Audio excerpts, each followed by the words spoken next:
August 28th, 2022. Halfcast 341, episode 341. Let's go. Of course, I have a few things to share with you guys. An evening of reflection. Shall we?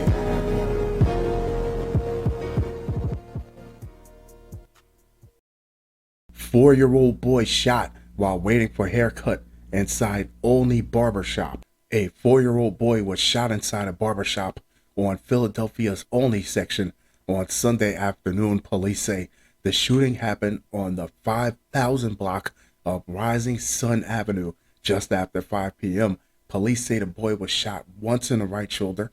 He was placed in stable condition at Albert Einstein Medical Center. During the shooting, there were numerous customers inside the store, including a large number of children. That was my initial thought when I first saw this article, is that these barbershops are packed with a lot of children along with their parents trying to get them that first fresh cut for school.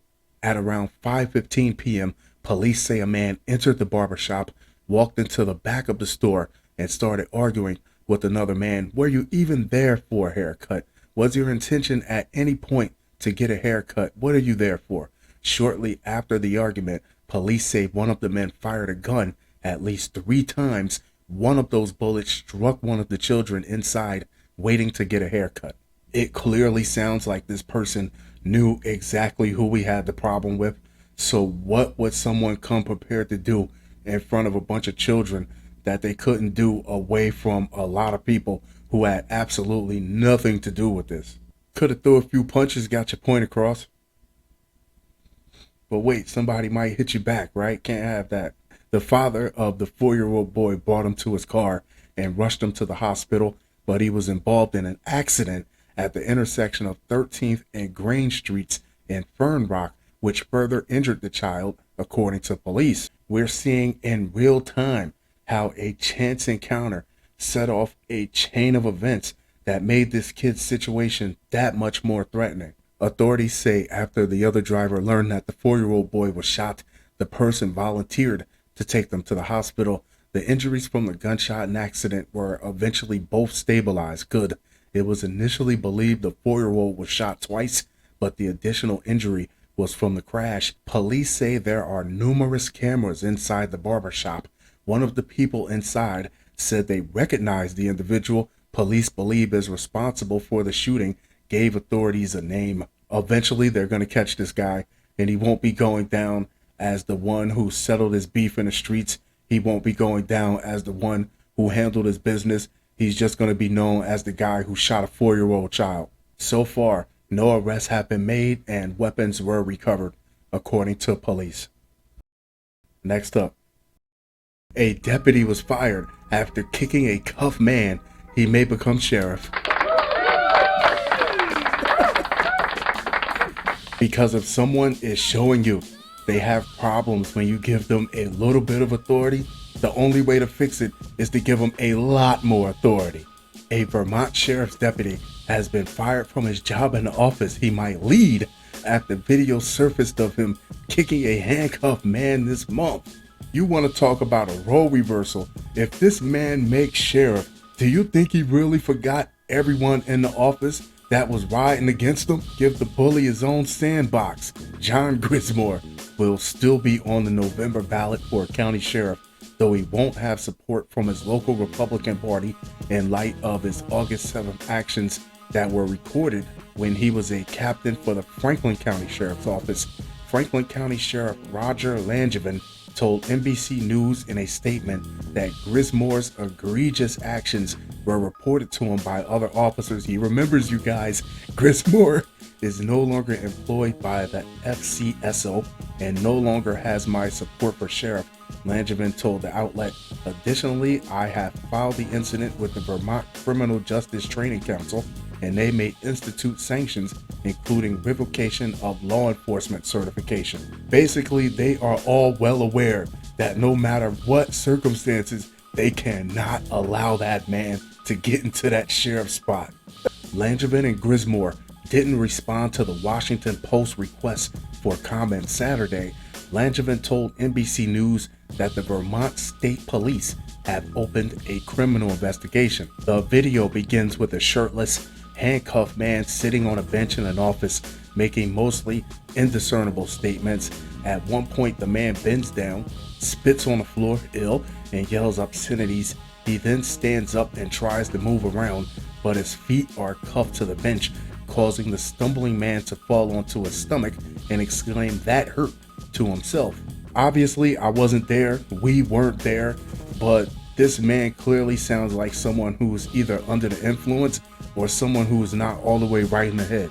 Two officers enter the frame to help him back up to his seat as he yelps from the pain of his fall. The man asks whether he's bleeding and requests to call emergency services. He stands back up and one officer places her hand on his shoulder to prevent him from falling over. The other officer explains to the bound man that if he steps forward, he'll fall again because his feet are cuffed to the bench. He definitely sounds like he's under the influence. The man temporarily sits before standing again and mumbling requests when Grismore enters the frame from the right in a baseball cap, peach t-shirt, and dark shorts. Okay, we know the shorts were above the knee. The only question is how far above the knee. Grismore lifts his right leg, couldn't resist the chance to show his legs off in those shorts, and makes contact with the handcuffed man's torso, pushing the man back into a seated position. "Sit down," all the way down, Grismore commands. The man mumbles about a camera and stands up one more time. Grismore gives him another forceful kick near the groin area, sitting the man back down. "Okay, I got him. He kicked me," the man said to one of the officers. "He's so much in trouble." Nowhere in this article did I get the impression that these two officers were not capable of getting their detainee under control. So for this guy to enter the scene with his little shorts and his baseball cap out of uniform and just start kicking people like this is Sparta, he's way out of line. Grismore enters the frame again to place a hood over the man's head, with Grismore alleging that the man tried to spit at him. The other two officers readjust the man's cuffs, reposition him, and leave him sitting down with the hood over his face before the clip ends. Grismore's actions have drawn rebukes from the local Republicans and Democrats, uniting the parties and calling for Grismore to remove his name from the November ballot. How much of an asshole do you have to be to unite both parties?